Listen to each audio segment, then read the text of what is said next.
Hello everyone, welcome back to my YouTube channel. इस वीडियो में हम BA 6 सेमेस्टर हिस्ट्री के पेपर को देखेंगे। इसका टॉपिक है some aspects of European history 1780 to 1939 तक। तो इसके क्वेश्चंस की ओर हम बढ़ते हैं और जो ये पेपर है ये है 2020 का ये पेपर है। तो इसके क्वेश्चन की ओर अगर हम बढ़े हैं तो इसका फर्स्ट क्वेश्चन है who said I am the state, यानी कि मैं ही राज्य हूँ। यह कथन किसका था? तो जो ये कथन था इसमें 4 ऑप्शन दिए हुए हैं और ये कथन था लुई 14 का, यानी कि लुई 14वें का ये स्टेटमेंट था, आई एम द स्टेट। इसके बाद इसके नेक्स्ट क्वेश्चन की ओर हम बढ़ते हैं। इसका नेक्स्ट क्वेश्चन है 1789 की जो रेवोल्यूशन हुई थी, यानी कि 1789 की क्रांति के समय वहाँ का सम्राट कौन था? तो जब 1789 की फ्रेंच रेवोल्यूशन हुई थी उस टाइम पे वहाँ का किंग लुई 16 था।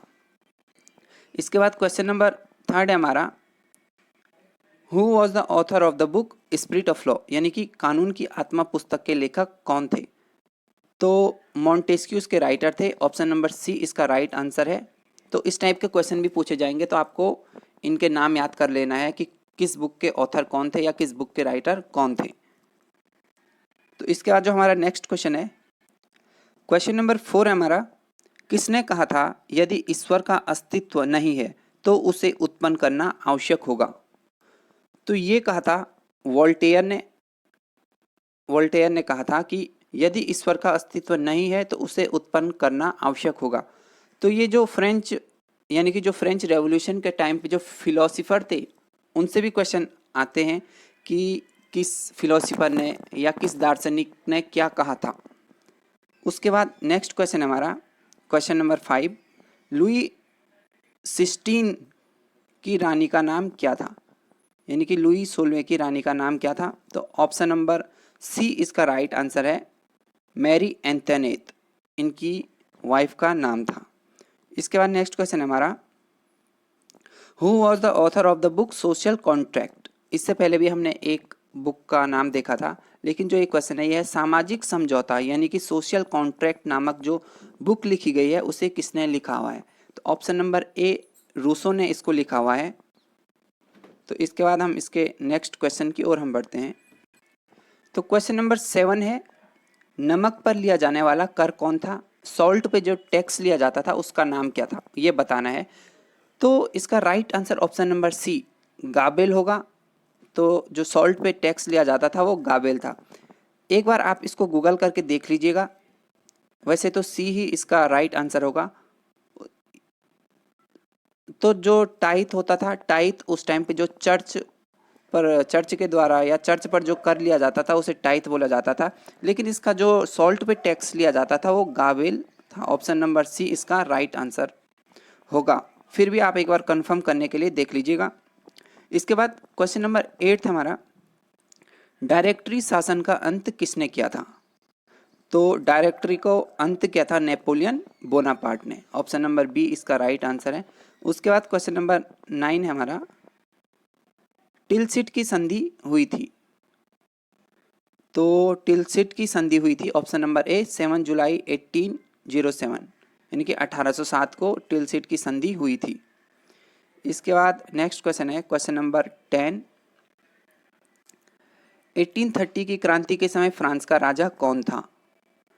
तो उस टाइम पे वहाँ का राजा चार्ल्स 10 था, चार्ल्स 10 वहाँ का राजा था। और फ्रेंच रेवोल्यूशन के टाइम पे लुई 16 वहाँ का किंग था और 1830 के टाइम पे चार्ल्स 10 वहाँ का किंग था। उसके बाद क्वेश्चन नंबर 11 है हमारा, कार्लसबाद अध्यादेश किसने जारी किया था? तो कार्लसबाद जो अध्यादेश था वो जारी किया था नेपोलियन बोनापार्ट ने। सॉरी गाइस, जो कार्लसबाद अध्यादेश था ये जारी किया था मेटरनिक ने। ऑप्शन नंबर बी इसका राइट आंसर होगा, यानी कि जो मैंने अभी बोला था नेपोलियन इसका आंसर नहीं है, बल्कि इसका answer option number B Metternich है। तो इसके बाद नेक्स्ट क्वेश्चन हमारा क्वेश्चन नंबर 12, किसने कहा था इंग्लैंड के राजा की तरह शासन करने से अच्छा तो मैं लकड़ी फाड़ना पसंद करूंगा? तो ये कथन कहा था चार्ल्स 10 ने, यानी कि चार्ल्स 10 ने। इसके बाद नेक्स्ट क्वेश्चन है, मेटरनिक का पतन कब हुआ था? तो मेटरनिक का पतन हो गया था जब 1848 की रेवोल्यूशन हो जाती है, उसके बाद मेटरनिक का पतन हो जाता है। तो ऑप्शन नंबर ए इसका राइट आंसर है। उसके बाद क्वेश्चन नंबर 14 हमारा जोल वरीन था। तो जोल्वरीन जो था वो question number A custom union था, वो एक आर्थिक संयोग था। तो जोल्वरीन एक आर्थिक संयोग था, यानी कि वो कस्टम यूनियन था। इसके बाद क्वेश्चन नंबर 15 था हमारा, श्रम का संगठन पुस्तक का लेखक कौन था? Option number A Rousseau, option number B Louis Blanc, option number C Montesquieu, option number D Voltaire. तो जो श्रम का संगठन पुस्तक था यानी कि ऑर्गेनाइजेशन ऑफ लेबर, तो ये लिखा था लुई ब्लांक ने। तो ऑप्शन नंबर बी इसका राइट आंसर है। इसके बाद क्वेश्चन नंबर 16 है हमारा, किसने कहा था बड़ी बड़ी समस्याएं व्याख्यानों तथा बहुमत के प्रस्तावों से नहीं सुलझती, बल्कि केवल रक्त प्रवाह और शस्त्र प्रयोग से हल होती है? तो ये कहा था ऑप्शन नंबर ए बिस्मार्क ने।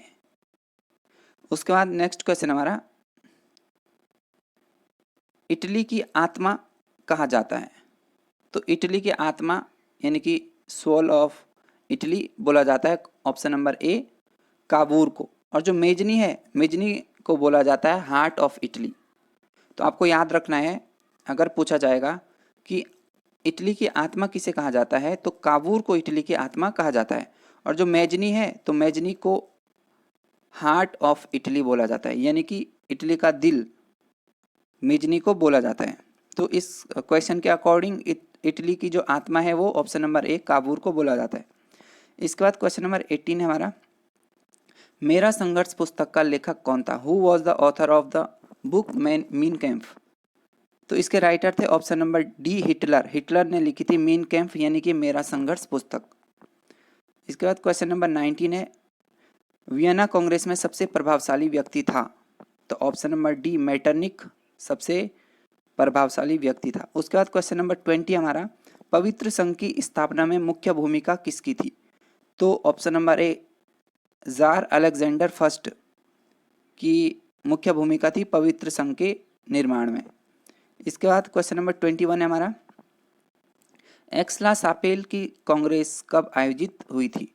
तो ऑप्शन नंबर बी इसका राइट आंसर है। ऑप्शन यानी कि 1818 में 1818 में एक्सला लापेल की कांग्रेस आयोजित की गई थी। उसके बाद क्वेश्चन नंबर 22 है हमारा, फ्रांस में 1848 की रेवोल्यूशन किसके विरुद्ध हुई थी? तो जो वहाँ का किंग था उस टाइम पे लुई फिलिप, तो लुई फिलिप के विरुद्ध उस टाइम पे रेवोल्यूशन हुई थी फ्रांस में 1848 में। तो अभी तक हमने क्या देखा, 1789 में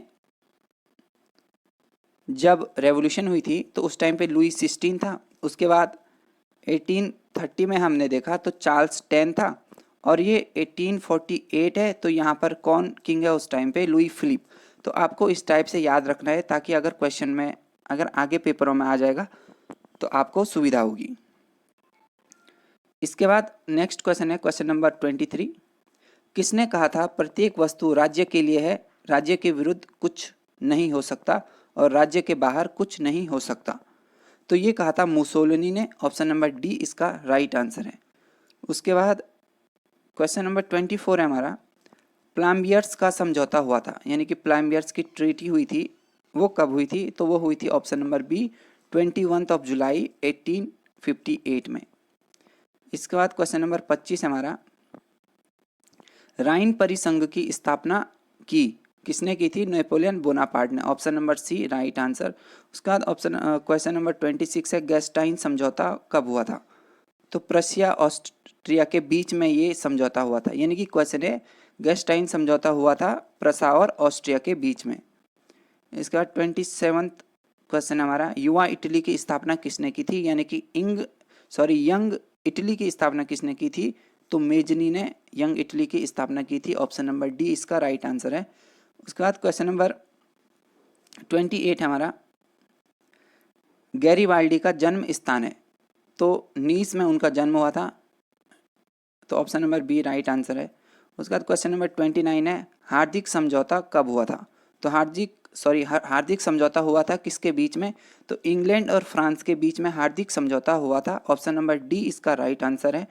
उसके बाद नेक्स्ट क्वेश्चन है, फॉसिस्ट दल की स्थापना हुई तो कब हुई थी? मार्च 1919 में फासिस्ट दल की स्थापना हुई थी। ऑप्शन नंबर ए राइट आंसर।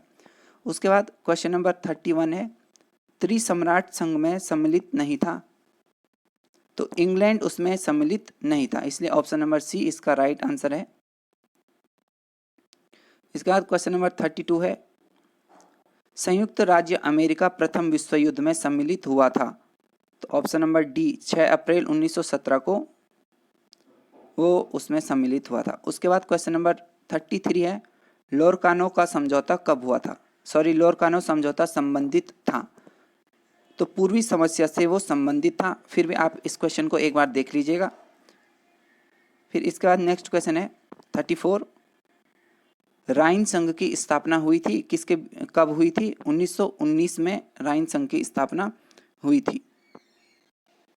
सॉरी दोस्तों, मैंने थोड़ा क्वेश्चन यहाँ पे रॉन्ग पढ़ दिया है। तो क्वेश्चन नंबर 34 है, राष्ट्र संघ की स्थापना कब हुई थी? राइन नहीं बल्कि राष्ट्र संघ की, यानी कि league of nation established on, league of nation कब बनी थी? तो यह बनी थी ऑप्शन नंबर सी 1920 में। तो देख लीजिए, आप इस क्वेश्चन को ठीक से पढ़ लीजिएगा, मैंने गलत पढ़ दिया था, सॉरी इसके लिए। तो राष्ट्र संघ की स्थापना कब हुई थी? 1920 में। और इसके बाद जो लास्ट क्वेश्चन है इसका 35 क्वेश्चन, इसका 35वां क्वेश्चन, हिटलर ने पोलैंड पर कब आक्रमण किया था? तो हिटलर ने पोलैंड पर आक्रमण किया था 1 सितंबर 1939 को, यानी कि 1939 को।